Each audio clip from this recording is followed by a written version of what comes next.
Guys, magandang araw. Dito kami ngayon sa papunta ng Eco Park ng Dahadako. Saka yung target namin ngayon na pupuntahan yung mini falls dito lang banda sa baba ng Eco Park. May kasama ako dito ngayon. Sa likuran ko yan.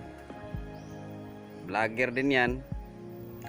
Tapos dalawa kami ngayon na pupunta doon. Yung hinintuan namin dito ngayon, ito yung parang entrance dito, kaso wala na lang gate ngayon dito. Ito yung papasok ng papunta na ng Eco Park. Dito pa lang malapit sa may malaking puno dito ng baliti. Ito yung puno niya guys, napakatanda na itong puno na to. Pagka mulat ko ng pagka bata, ganito na to kalaki. Kaya napakatindi nitong baliti na to. Sobrang tanda na siguro nito. Ewan ko lang baka nasa mga 200 o 300 years na siguro to. So ito yung entrance dito na dito kami papasok. Ito naman papuntang dagat na to. Dito halo to. Tubig alat at saka tabang. Dito so papasok na kami. Doon kami mag-video ulit mamaya yung pababa na doon sa falls na pupuntahan namin.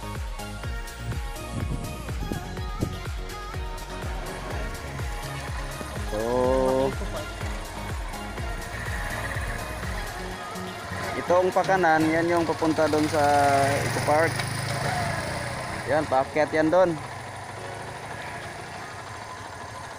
Tapos yung pupuntahan naman namin na mini falls dito, yung may naunang motor doon na may sakay na bata.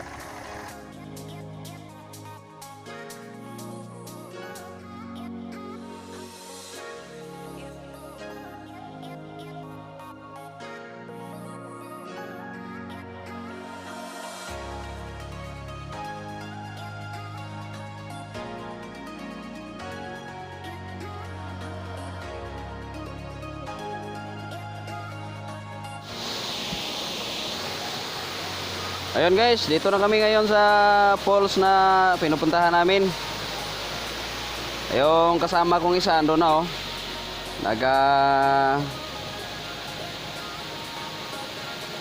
kumukuha na rin siya ng videos doon para sa kanya. Ayun. Saka ito namang daanan dito.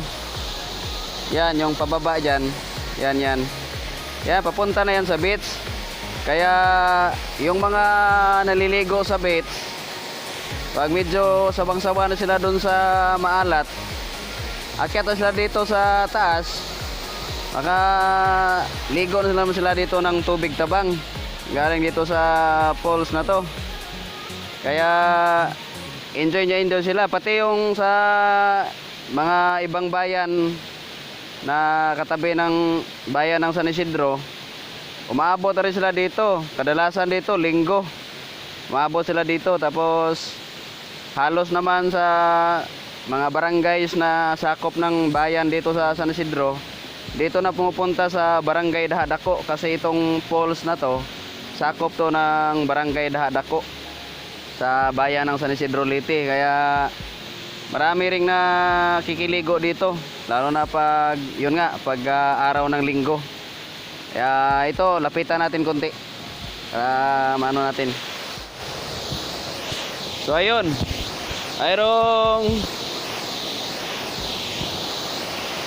yan, malalim yan banda yung tinatagusan ng ay yung kasama ko, ganoon siya. Tapos ayun, malalim yan banda dyan. Tapos mayroon doon gilid banda. Tapos hindi naman na-stuck yung tubig niya dito kasi mayroon ditong babaan ng tubig. Ayun. Yan. Kaya palaging bago yung tubig dito, na kahit na maraming maliligo, panay bago yung tubig kasi hindi naman siya na-stuck. Dumadaloy lang siya dyan papunta doon. Tapos diretso na to sa dagat. Ito yung parang drainage niya. Yan. So maganda. Mayroon ka pang pwedeng pagpatungan doon banda. Tapos pwede kang tumalon dito. Ayan. Tapos yan, galing yan doon.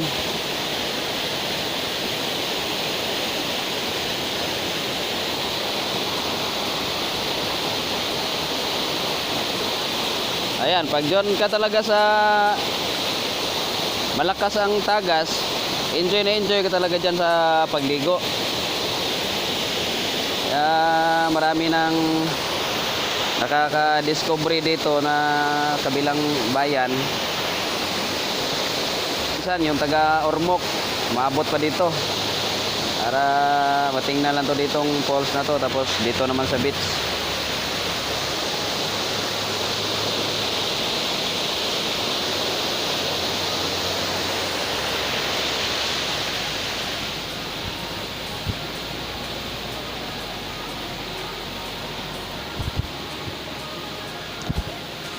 Malamig dito guys, lalo na ngayon na tagulan kasi napakaraming puno dito ng kahoy.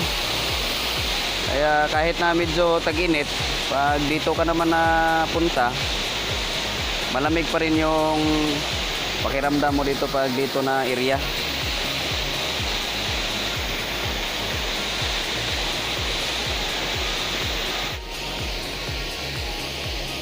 So guys, maya-maya konti, pauwi na rin kami. Ayun, kasama ko si Jerome. Yung vlog pala niya, ano yon, sa LJ Javier yung pangalan. So guys, pauwi na kami. Maraming salamat sa panonood. God bless nating lahat.